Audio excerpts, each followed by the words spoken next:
The night of the letter. Welcome, dear listener. Tonight, let the world grow quiet around you. Let the day loosen its hold.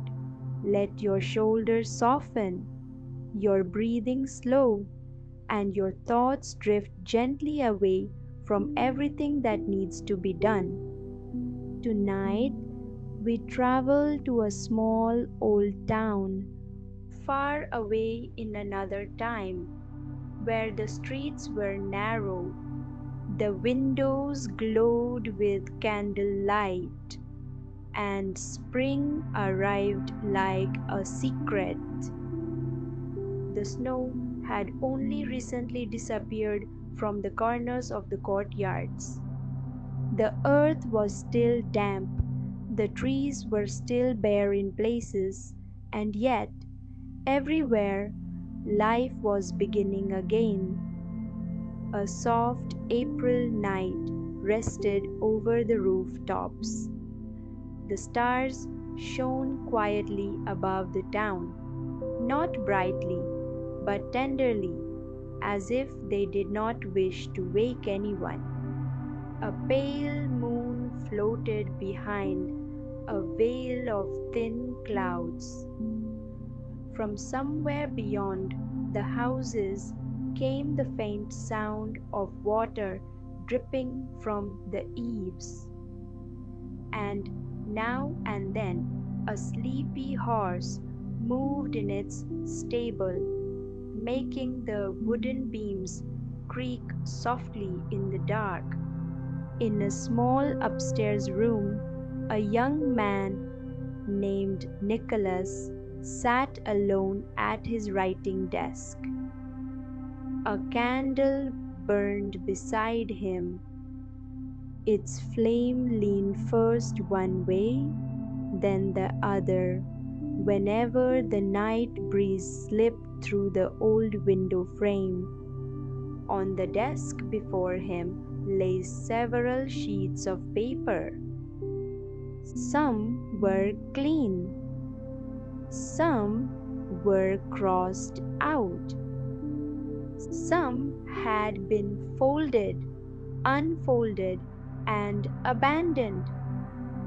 Nicholas had been trying to write a letter, not an ordinary letter, a love letter, and because it was a love letter, every word felt too simple, every sentence too foolish, and every beginning unworthy of the feeling that had filled his heart.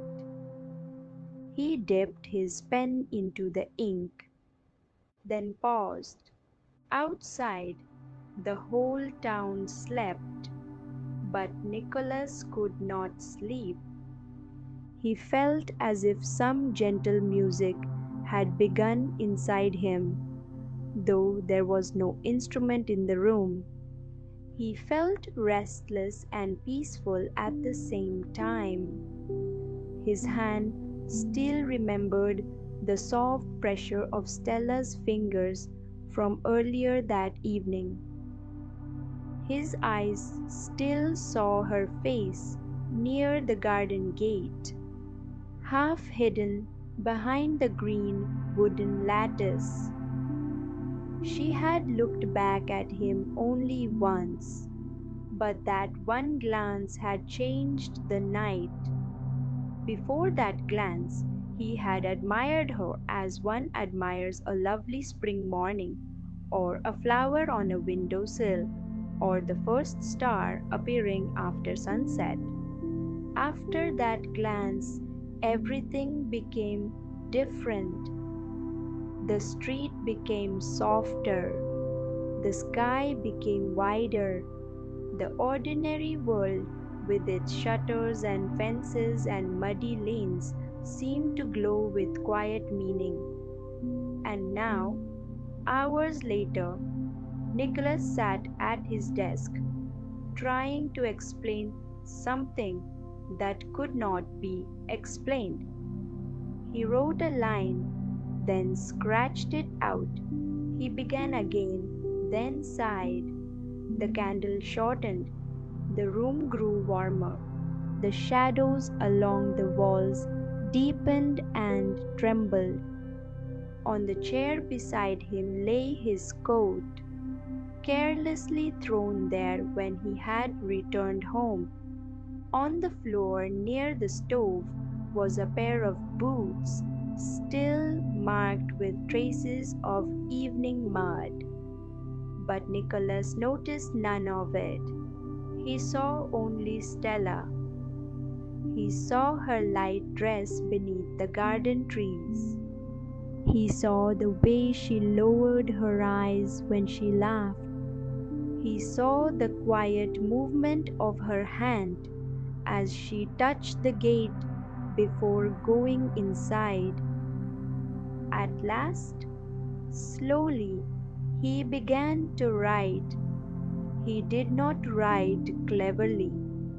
He did not write perfectly, but he wrote with the complete seriousness of a man who believes the whole direction of his life may depend upon a few lines placed carefully on paper. He told her that the night seemed different after seeing her. He told her that he had walked home without knowing how he had reached his door. He told her that her silence had spoken more deeply to him than any speech could have done. And then, after a long pause, he wrote what he had been afraid to write. He wrote that he loved her. When the words appeared on the paper, small and dark beneath the candlelight, Nicholas leaned back in his chair. The room seemed to grow still. Even the candle flame appeared to pause. He read the words again, then again. A shy happiness passed over his face. It was strange, he thought, how little space such great feelings required. A whole heart could be placed inside one small sentence. Outside, the first faint light of morning began to gather beyond the rooftops. The stars were fading now. The black sky had softened into deep blue, and far in the east, behind the chimneys and quiet houses, a silver line appeared. Somewhere a cartwheel rolled slowly over the stones. Somewhere else a rooster gave a sleepy call, as if uncertain whether dawn had truly arrived. Nicholas folded the letter carefully. He sealed it. Then he held it for a moment in both hands. It seemed almost alive to him, this little envelope. It contained his fear, his hope, his foolishness, his courage, and the sudden shining certainty that had come to him through a garden gate. He put on his coat. He took his hat, and quietly, so as not to disturb the sleeping house, he stepped out into the morning street. The air was cool and fresh. The town was still half asleep. The windows were dark. The stones of the road were damp with dew. A thin mist hung low near the fences, and the branches of the trees looked silver in the early light. Nicholas walked slowly at first, then faster.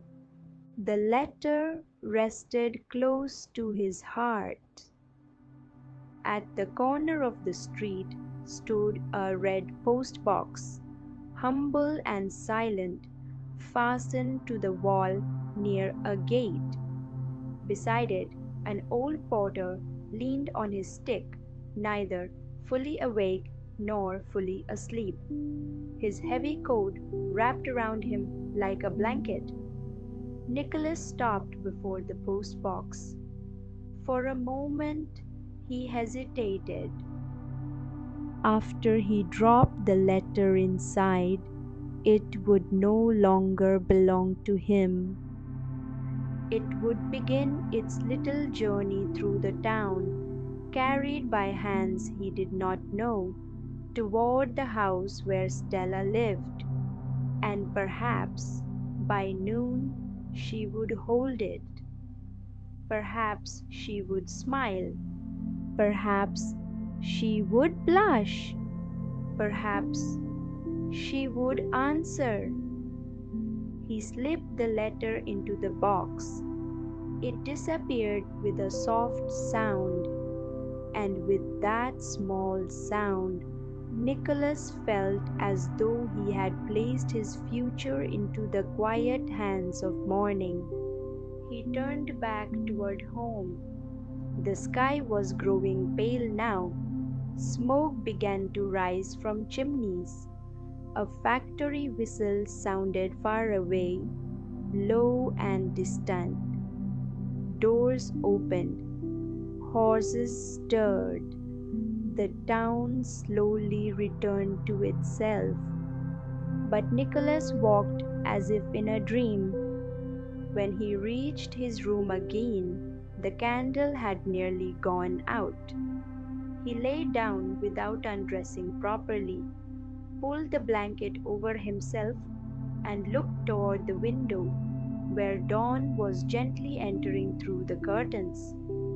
His eyes closed, and just before sleep came, he saw again the garden gate, the soft spring dusk, and Stella's eyes looking back at him through the green lattice. The morning had begun, and with it, though he did not yet know how, a new chapter of his life had begun as well.